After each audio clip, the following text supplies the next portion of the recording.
When you think of a mob boss, you probably picture a thug, right? Someone who rules by pure fear. But what if the most successful gangster in American history wasn't just a thug, but a revolutionary CEO?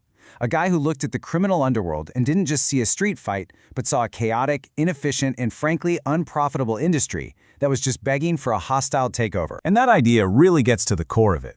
You see, sophisticated organized crime isn't just about breaking the law. It's about building a whole parallel system of power. A shadow government, really, with its own rules, its own policies, and its own ruthless brand of logic. So what would that actually look like? Well, one man, Charles Lucky Luciano, gave us the answer. He was a genuine criminal innovator. He's the one who took the messy gang violence of the Prohibition era and transformed it into a streamlined nationwide enterprise that ran with the cold efficiency of a Fortune 500 company. To really get Luciano's genius, you have to understand the absolute mess he inherited. We're talking the late 1920s, and New York's underworld is literally tearing itself to pieces in a bloody power struggle called the Castellammarese War. It was total chaos, and you know what? It was just bad for business. You had two main players. On one side, there's Joe the Boss Masseria. He's the old-school guy, ruling through what was basically a dictatorship of force and terror.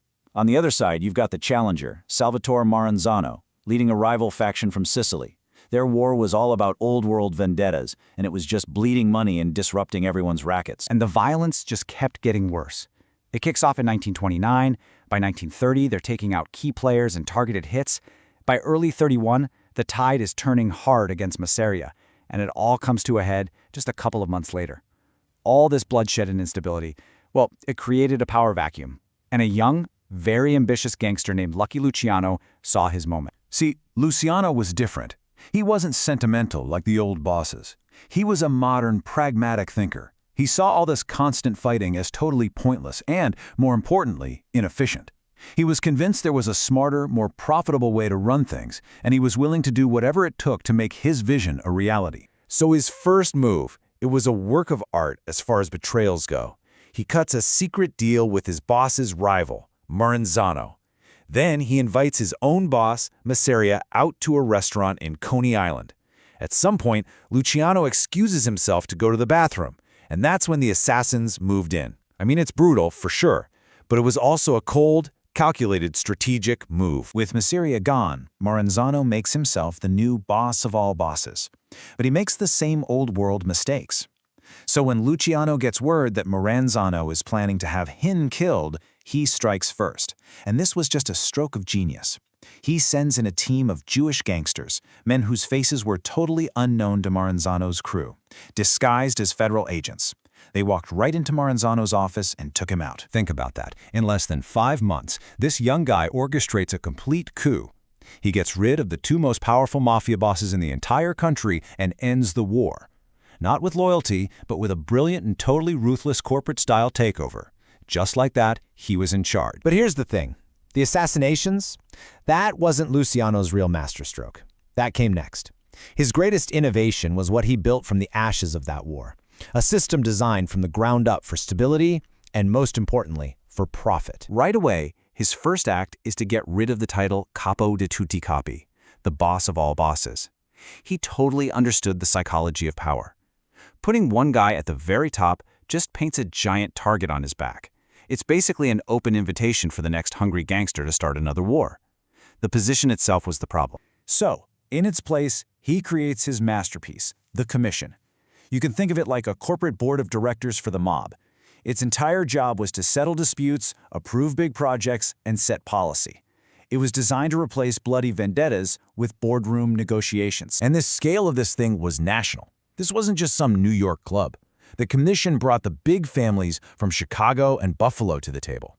And here's what was really crucial.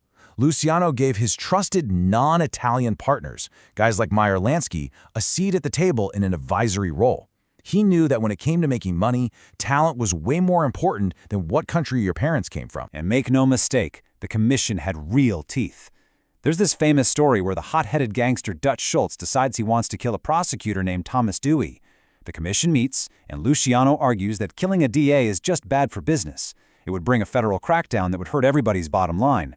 Well, Schultz refused to listen. So the Commission sanctioned a hit on Schultz. They killed one of their own to protect the stability of the entire system. Luciano's organization got so powerful, so woven into the fabric of the city, that it led to one of the most unbelievable alliances in American history.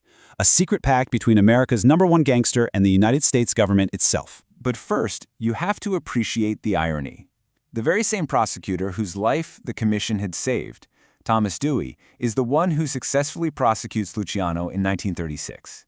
He gets him sent to prison for 30 to 50 years. But it turns out, from behind bars, Luciano would become more valuable to his country than anyone could have ever guessed. So here's how this crazy plan, called Operation Underworld, went down. First, during World War II, U.S. naval intelligence is terrified of Nazi saboteurs on the New York docks, which they know the mob controls. So they secretly reach out to the imprisoned Luciano. A deal is made. Luciano guarantees he'll keep the waterfront secure and even provide intel for the Allied invasion of Sicily. And the payoff? His massive prison sentence would be commuted. And if you think this sounds like some wild conspiracy, this is the official statement from Luciano's old enemy, Thomas Dewey, who is now the governor of New York. In 1946, he's the one who signs the order to commute Luciano's sentence on one condition, that he be deported to Italy for good. The deal was real. So, Luciano was deported. He never set foot on American soil again. But his real legacy was never about the man. It was about the machine he built. Luciano died of a heart attack in Naples in 1962. But honestly, his departure years earlier barely caused a ripple in the American underworld. And why is that? Because the system he designed was bigger than any one person, including him. The commission he created continued to run the mob like a board of directors for over 50 years. It drastically cut down on the kind of destructive infighting that had defined the old era. It allowed for a massive, coordinated expansion into gambling, unions, construction, you name it. Luciano had swapped chaos for a durable, profitable, and stable form of criminal government. And that kind of leaves us with a pretty wild final thought. When a criminal organization can provide its own security, set its own policies, and even cut deals with the national government during a war, it's not really just a gang anymore, is it? It becomes something else. It really makes you ask, where does the line between a criminal enterprise and an unofficial state actually begin and end? And that was the true and maybe unsettling legacy of Lucky Luciano.